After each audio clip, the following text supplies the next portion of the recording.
one of these days, I'm going to figure out how to start a video game review. But I haven't figured it out yet, so we're just going to talk. Okay. I think it was almost explicitly your excitement for Street Fighter 6 that prompted me to buy the game. Because,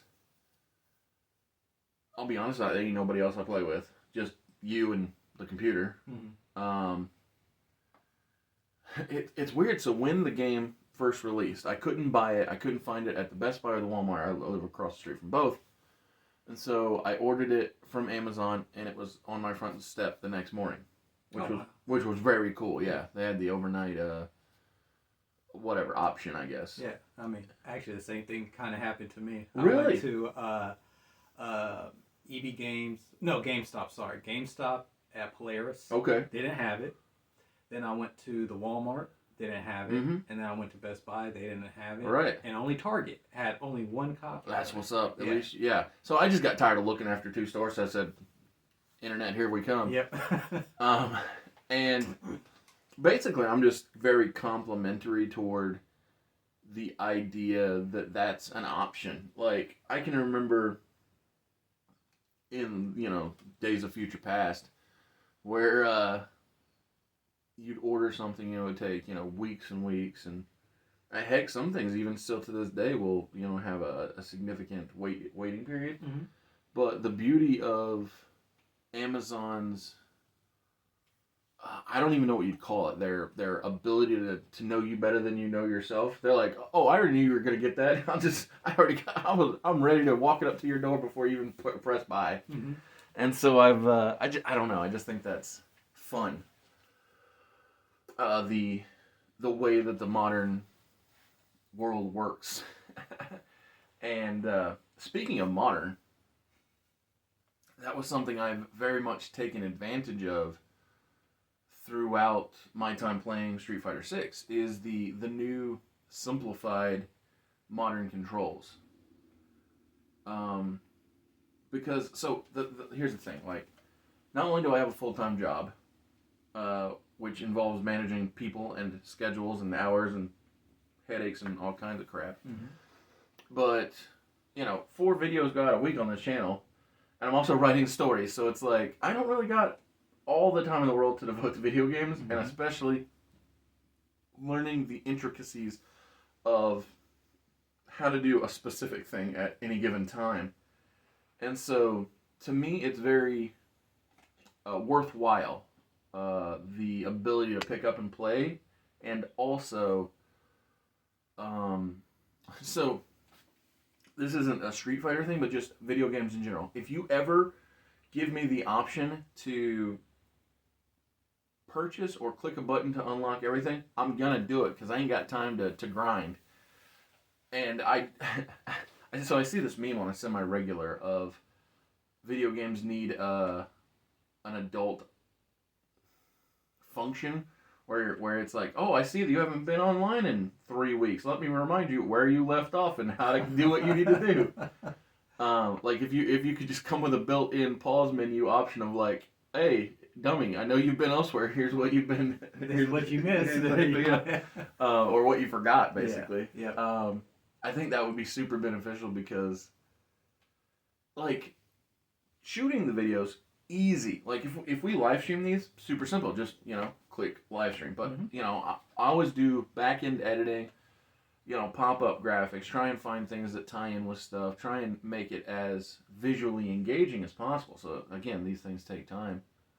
So with that, I'm very grateful for the modern controls where mm-hmm. I can press a singular button to do a spectacular thing and not have to remember all of the button, quarter, half circle, Z, half circle back, half. Oh my goodness, half circles were pretty frustrating.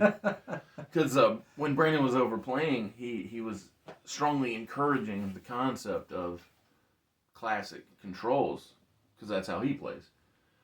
Because you have one of those.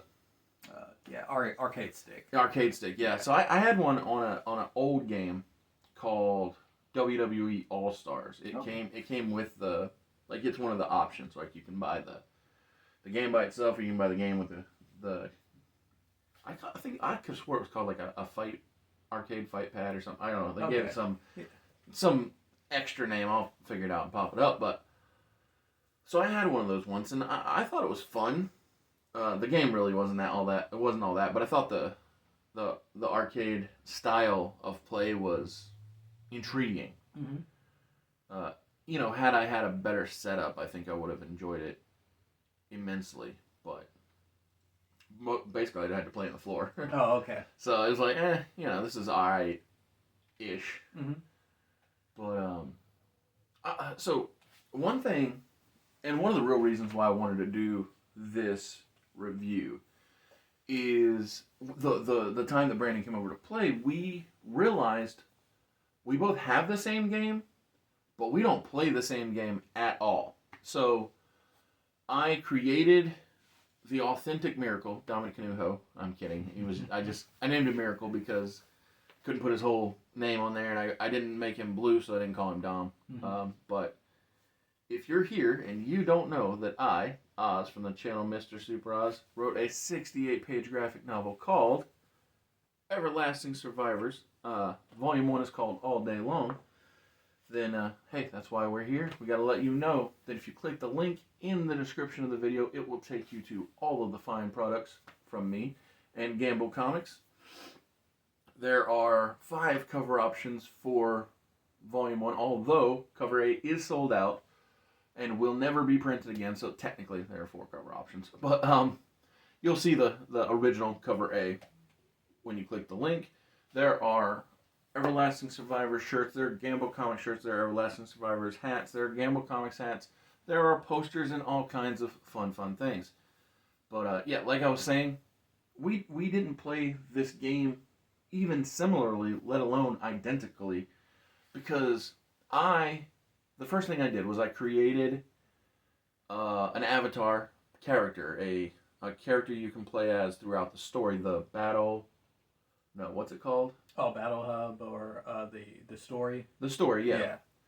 And so Fighting Grounds.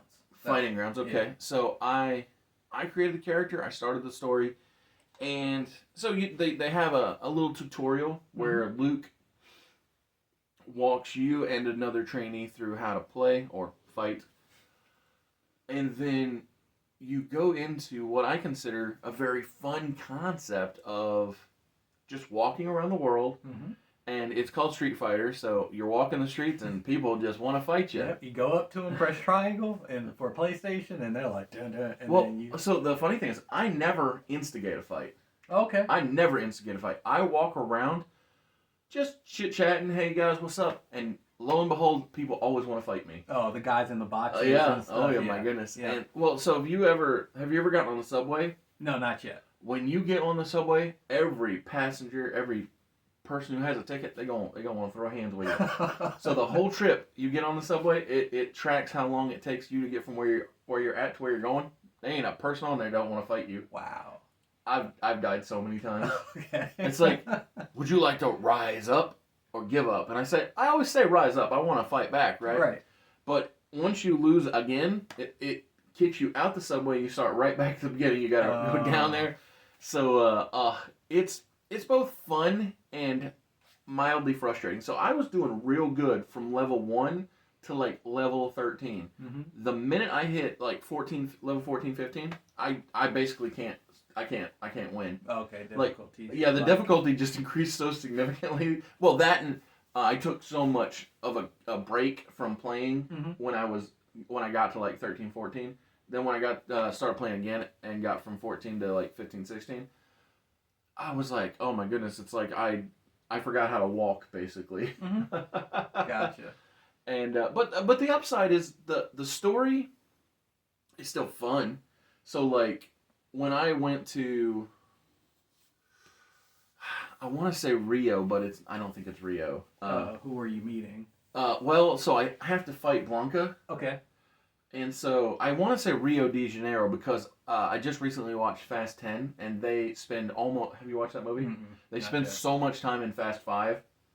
Like literally, it's basically what could be called Fast 6. That's how much the Fast 10 spend Rio. in the past. Wow. Okay. Which for people who gave up on the franchise, it's tailor made for you. I'm in. I told you, just pop back in. It's ready for you.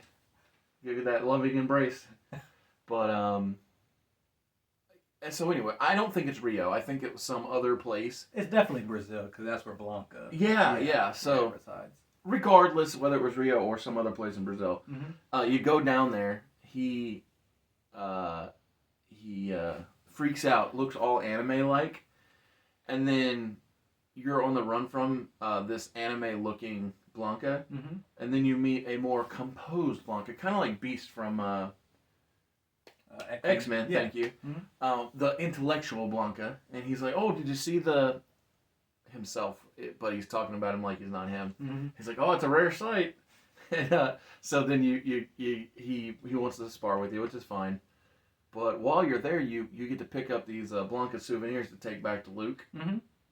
And it's fun because Luke is very appreciative of you just thinking of him, which is funny because I wasn't thinking of him. It forced me to do it. Like the game says, "Hey, you got to do this."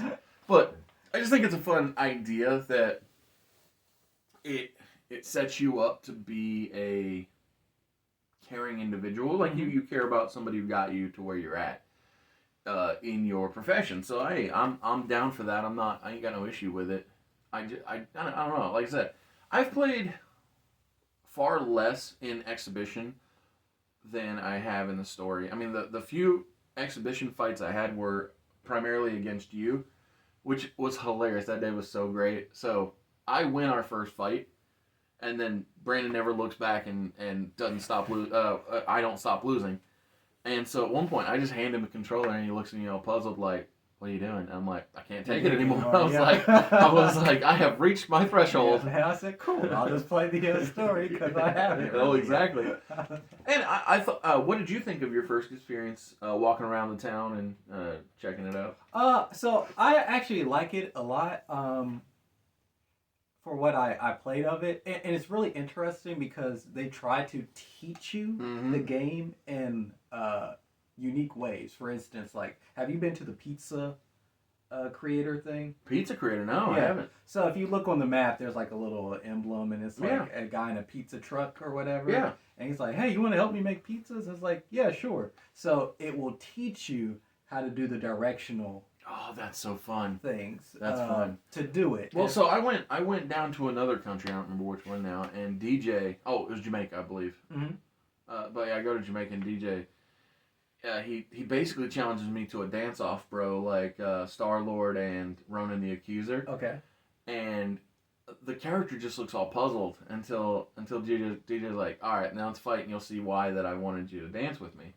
And so he whips my behind, but I think I was supposed to lose because after it, he's like, "See, if you learn how to do this, you'll be better at it." Because I was very similar to how with showing up to Chun-Li's dojo. Yeah, thanks. If you try and spar with people, they won't even square up to you until you change your fighting stance to match theirs. Yeah. Yep. And so I was like, man, this thing is so well thought out in just the way that it presents the even the concept of learning and executing styles. Right, and that's the coolest thing about the story is all the masters. That's what they call it. So all the fighters: DJ, Ryu, Ken, Blanca. It's basically classics. I feel like. Yeah, the classic ones, and also the DLC characters. They're now added to the story too. Oh, good. So if you want to learn Rashid or Aki, you can. But it's really cool that it's like, hey, I want to learn how to fight this character, but I don't want to do it online necessarily. Yes. The game will therefore change your fighting style to Aki's now, and you can, and then you can see the move list, and it will teach you gradually how to play the character. I think that's the coolest thing about the story mode, or however people want to call it, is that that aspect. Yeah, the interactivity of it, and it's just. So, for instance, in Mortal Kombat, a game that I've played multiple times, multiple generations, the story is just cutscene, fight, cutscene, fight, cutscene, fight. This thing is not that. It is...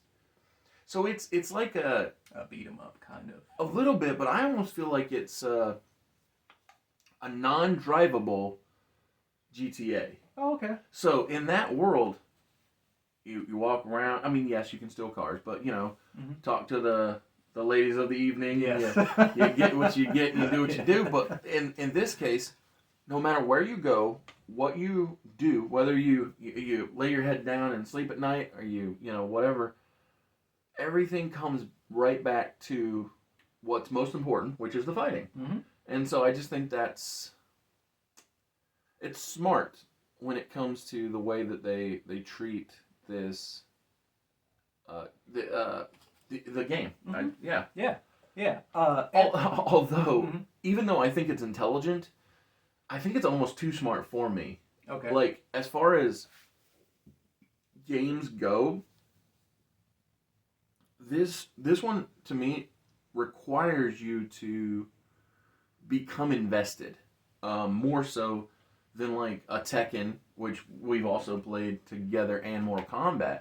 Like Mortal Kombat, I have taken long breaks from, pick up, play, have fun. Mm-hmm. This thing, I take a couple weeks off, and I'm like, oh crap, Yeah. I must got some CTE or something. Yeah, and that before we started the video, and this is what me and Oz both agreed on. I said that I believe Street Fighter 6, if you really want to know like the nuances of fighting games, because in the training mode, you can see all the frame data, you can see what moves connect to what, and all this stuff. I believe that this game is a great game to learn truly like the art of fighting games. Right. But I truly don't believe that this is the easiest game. Yeah, it's not for casuals. I don't think. Yeah. Now, if you really want to get invested, Street Fighter 6 is perfect. I haven't played MK1. I played Mortal Kombat 11. Same, yeah. I've been meaning to pick up one. Honestly, one of the reasons I want to pick it up is for this specific purpose. Okay. Is so that down the line we can have this conversation about it, and because I both played and beat the storyline, one makes perfect sense to me with 11 resetting the entire universe. Yeah. Right. Which, I'm down for. Like, I had no investment in the prior construction, so it's like, and they restarted it again. Anyway, it's like, go for it. MK9. You do what you do. Yeah, and I think from what I can see, and what I've played for Mortal Kombat, I believe Mortal Kombat and Tekken are easier to get into, but harder to master. Mm-hmm. And I believe that Street Fighter is harder to get into, but easier to master because. Well, it's almost like that's their goal. Yeah, I know if people are like, oh no, you can get. Of course, it's just an opinion, right? But from what I can play and what I've seen, especially from like Tekken, Tekken has like a lot of nuances that you don't. But you can always mash on a button, and your character will do something cool. Absolutely. Street Well, the Fighter, funny thing is, when I forget to play how to play Street Fighter, when I just push buttons, he just stands there and looks like a dummy. Right. He's like, what are you doing? Yeah, he just your character. You're like, what? He's not doing anything. Exactly. And that's why I said like it's harder to kind of get into, but once you understand what you have to do, I truly believe that it's easier to master. That doesn't mean that you're going to beat the top competitors in the whole freaking world. That's not what I'm saying. Right. But I do believe that once you start getting it and understanding, you'll be like, okay, this is not so bad. Absolutely. Yeah, like I said, the more time you give, the better it gets. Right, yes. And that's why, for me, I do think the game is worth playing. Like, because in the case of both shows and games, it's just a binary system. It's not a star rating. But I think it's worth playing. And especially if you've got time to devote to it. Mm-hmm. Like, if you've got the ability to give it your time, you're going to have a good time. Mm-hmm. And what do you think? I will do the same thing. I think it's a purchase, especially if you like fighting games like that. I also told Oz before, I'm glad that we didn't do it when we were supposed to, because I have a difference of opinion. Yeah. Because I play online a lot. And before I was using Wi-Fi. And maybe people's experiences differ, but when I was using Wi-Fi, I felt sluggish, and I always had like a 2 delay, Right. 3 rollback, and my MS was always at like 80 plus. So basically the Wi-Fi was bad and I was always moving slow. Mm. But then when I moved my PS5 to where the router is, plugged in the Ethernet cable, all those problems disappeared. Right, which is amazing. So, in this day and age, this time, we all think that Wi-Fi is the answer, but sometimes the classic is the right way, which is funny given how I started this conversation with, praising modern, but there's something to be said about tried and true and what works. Right. Yeah. And so I just think that's interesting. Because every little second or whatever frame matters. Yes. So, and you can get heated really quickly, especially when you're like, I'm pressing the freaking button. Yeah, and it's just not getting it. Yeah, and it's not reading it in time. And then you get pissed so it's off. funny. So I don't have PlayStation Plus, and so every time I pop on the game, it's like, yo, you want to go online? I'm like, nah, dude, I'm good. It's like, you sure? We can hook you up. And I'm like, no. Pass. Yeah. But at least they're not annoying about it. It's just a one and done. Yeah. Oh, speaking online, so there's 8 levels. Okay. So, like, let's say you would start, right? Mm-hmm. You would start on iron, and that's like beginner. There's Okay. no losing points. I believe that it only increases. Oh, okay. But you do get a win streak bonus. So if you get like a 10 Sure. win streak, you get like a multiplier. That's pretty cool. Right. And then after that, it goes up to bronze, Uh-huh. then silver, then gold. And then the next tier is platinum and diamond. And then after that, it's master. Oh, okay. And then after master, they added this new thing called legend. But it's only the top 500 players at that time get the legend emblem. That's pretty cool. Only through like a certain phase. Sure. So it doesn't, so that more people can keep doing it. So that's like the online play. Yeah, I think that's nifty. Yeah, it's really cool. You can get heated. Of I've course, been yeah. upset plenty of times while Yeah. playing it because you're like, but it is rewarding when you finally figure out, because I say like fighting games are a little bit like a puzzle. Mm-hmm. Once you figure out what you have to do, you won't fall for the same tricks again. Oh, that's smart. I like that. But it just takes a while until you can finally Absolutely. figure it out. So, Yeah. So yeah. No, I appreciate you. Yeah, Thank you. welcome. And thank you for watching.